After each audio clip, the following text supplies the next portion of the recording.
እንዴት ናችሁ የዩቲዩብ ቻናሌ ተከታታዮች? በዛሬ ቪዲዮ የማሳያችሁ እቃ ኦንላይን መግዛት ፈልጋችሁ እንዴት እንደምትገዙ ለማታውቁ ሰዎች እንዴት ኦንላይን እቃ መግዛት እንችላለን የሚለውን አሳያችኋለሁ። ፕላስ ደግሞ ምን አፕሊኬሽን ተጠቅመን ነው ኦንላይን እቃ የምንገዛው የሚለውንም በዛው አሳያችኋለሁ ማለት ነው። እሺ ወደ ቪዲዮ እንሄዳለን። መጀመሪያ የማሳያችሁ አፕሊኬሽን ፌስቡክ ማርኬት ፕሌስ ይባላል። ፌስቡክ ውስጥ ነው የምናገኘው። ብዙዎቻችን ፌስቡክን ፎቶ ለማያ ቪዲዮ ለመመልከት ነው የምንጠቀመው፣ ግን እዚህኛው ጋር ልክ ስንገባ ማርኬት ፕሌስ አለ። ልክ እሱ ጋር ስገቡ ይኸው የተለያዩ እቃዎች አሉ። ብራውዝ እያደረጋችሁ የምትፈልጉትን እቃ መግዛት ትችላላችሁ። ፌስቡክ ማርኬት ፕሌስ ላይ ሁለት አማራጭ አለ። እቃ መግዛትም ትችላላችሁ፣ መሸጥም ትችላላችሁ። እቃ ለመሸጥ ለምትፈልጉ ሰዎች ከላይ ሴል ሚል አማራጭ አለ። እሱን ነክታችሁ አይተምስ የሚለውን ትመርጣላችሁ። ከዛ መሸጥ የምትፈልጉትን እቃ አድ ፎቶስ ብላችሁ ታስገባላችሁ። ከዛ የእቃውን ስም ታስገቡለታላችሁ፣ ዋጋውን፣ ምን ካታጎሪ ውስጥ እንደሚቀላቀል ሁሉንም ነገር ካስገባችሁ በኋላ ከላይ ፐብሊሽ የምትለውን ስነኩት እቃችሁን ይፖስትላችኋል ማለት ነው። ከዛ ከሰውየው ጋር ኮንታክት አድርጋችሁ እቃችሁን መሸጥ ትችላላችሁ። ሌላው ደግሞ እቃ መግዛት ስትፈልጉ ከታች እዚህ ጋር ብራውዝ እያደረጋችሁ መግዛት ትችላላችሁ። ኦር ደግሞ ስፔሲፊክ የምትፈልጉን ነገር ካለ ካታጎሪ ውስጥ ገብታችሁ በካታጎሪ እንዲመጣላችሁ ማድረግ ትችላላችሁ። ወይም ደግሞ ሰርች አድርጋችሁ የምትፈልጉትን እቃ የምታውቁት ከሆነ አሁን ለምሳሌ OnePlus ስልክ መግዛት ብፈልግ OnePlus 10 በተለያየ ፕራይስ ሬንጆች በተለያየ አማራጮች ያመጣልኛል። ከዛ የምፈልገውን ካገኘኝ እሱን ሰሌክት አድርጌ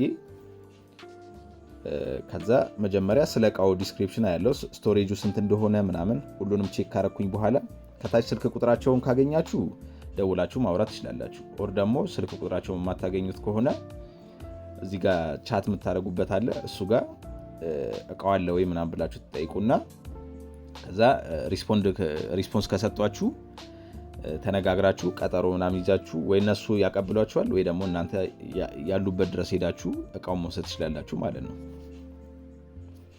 እሺ የመጀመሪያ አፕሊኬሽን ይህን ይመስላል። ቀጣይ ደግሞ ማሳያችሁ አፕሊኬሽን ጂጂ ይባላል። እሺ አፕሊኬሽን ደግሞ ስፔሲፊክሊ እቃ ለመገበያየት ብቻ የምትጠቀሙት አፕሊኬሽን ነው እና ያው እዚህ ጋር የተለያዩ እቃዎች አሉ። እኔ አሁን በብዛት ሰርች ማድረገው ስለ ስልክ ስለሆነ ለዛ ነው ስልክ ብቻ የሚመጣልኝ። እናንተ ደግሞ ስለ ሌላ ነገር ሰርች ካደረጋችሁ እሱንም ቀላቅሎ ያመጣላችኋል።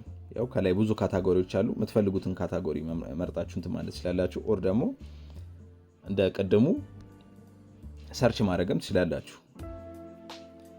ይሄ ግን ከፌስቡክ ማርኬት ፕሌስ ለየት የሚያደርገው ግዴታ አፕሊኬሽኑን ልክ ክሬት ስታደርጉ ስልክ ቁጥራችሁን ስለሚከት ልክ እቃ ፖስት ስታደርጉ ስልካችሁን ስለሚያስቀምጥ ይኸው እቃውን ከመረጣችሁ በኋላ ኮል ስትሉ ስልክ ቁጥሩን ያመጣላችኋል። መደወል ትችላላችሁ ማለት ነው ስልክ ቁጥሩን አይታችሁ። ፕላስ ደግሞ ቻት ብቻ ማውራት ደግሞ ከፈለጋችሁ ቻትም ማድረግ ትችላላችሁ። እና እቃ ደግሞ መሸጥ ለምትፈልጉ ሰዎች ከታች ሴል ሚል አለ። እሱን እንትን ብላችሁ ታይትል፣ ካታጎሪው፣ ዲስክሪፕሽን ሁሉንም ነገር አስገብታችሁ ከዛ ቀጣይ ደግሞ ፎቶ አስገቡ ምን ይላችኋል። እሱን ሁሉንም አስገብታችሁ ፖስት ስትሉ እቃችሁን መሸጥ ትችላላችሁ ማለት ነው ጂጂ ላይ እንደዚህ። እሺ ይሄን ይመስላል። ቀጣይ ደግሞ ማሳያችሁ ጋሪ ይባላል። ጋሪ አፕሊኬሽን በኮፒራይት ምናምን ምክንያት ስክሪን ሪኮርድ ማድረግ አይቻልም፣ ግን ኦልሞስት ከእንትን ጋር ተመሳሳይ ነው፣ ከጂጂ ጋር ተመሳሳይ ነው። ይሄ ግን ለየት የሚያደርገው ደግሞ ምንድነው ጋሪ የሚባለው አዲስ ፖስት የተደረጉትን እቃዎች ፊት ለፊት ነው የሚያመጣላችሁ። ያ ማለት አሁን በብዛት ኦንላይን እቃ ስገዙ የምትቸገሩት እቃው ተሽጧል ምናምን የሚባል ነገር ስላለ ጋሪ ላይ ግን አሁን ከአንድ ደቂቃ በፊት የተፖስተውን መጀመሪያ ላይ ያመጣላችኋል። ስለዚህ ቶሎ ሳይሸጥ በፊት እዛ ጋር ቼክ እያደረጋችሁ አዲስ እቃዎችን ቼክ እያደረጋችሁ መግዛት ትችላላችሁ ማለት ነው። ያው ስክሪን ሪኮርድ ማድረግ ስለማይቻል ነው እንጂ ከፍቼ ያሳያችሁ ነበር። እሱን ይመስላል። አራተኛውና የመጨረሻው ደግሞ ማሳያችሁ ሁሉ ማርኬት ይባላል።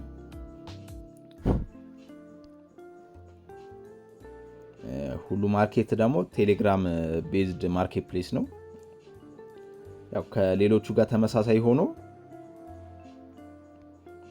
ያው እቃ ብራውዝ ምናምን ካረጋችሁ በኋላ እቃውን ለመግዛት ስትፈልጉ ልክ ሜሴጅ ወይ ደግሞ መደዋወል ስትፈልጉ ቴሌግራም እንደ ቴሌግራም ስልክ ቁጥራችሁን ይጠይቃችኋል። ከዛ ስልክ ቁጥራችሁን አስገብታችሁ ምናምን ነው መደወል ምናምን የምትችሉት። በቃ አንድ ታስገቡለትና ከዛ ይሰራላችኋል ማለት ነው። ግን ዝም ብላችሁ እቃ ማየት ከፈለጋችሁ እቃ ማየትም ትችላላችሁ። ያው ለመሸጥም ምናምን ግዴታ አካውንት እንትናችሁን መክተት አለባችሁ። ስልክ ቁጥራችሁን ከታችሁ ከቴሌግራም ጋር የተገናኘ ነው። ቴሌግራም ላይ ሜሴጅ ይገባላችሁና ከቴሌግራም ላይ ኮዱን አስገብታችሁ ምናምን ከዛ በኋላ ይሰራላችኋል። እሺ እኔ አሪፍ ብዬ የማስባቸው ኢትዮጵያ ውስጥ የምንጠቀማቸው ማርኬት ፕሌሶች እነዚህን ይመስላሉ። እናንተ የምታውቁት አሪፍ ነው የምትሉት ማርኬት ፕሌስ ካለ ኮመንት ላይ ያስቀምጡልኝ። ቪዲዮ ከተመቻችሁ ላይክ እና ሰብስክራይብ በማድረግ ቻናሌን ሰፖርት ማድረግ ትችላላችሁ። በሌላ ቪዲዮ እስክንገናኝ ድረስ ቻው።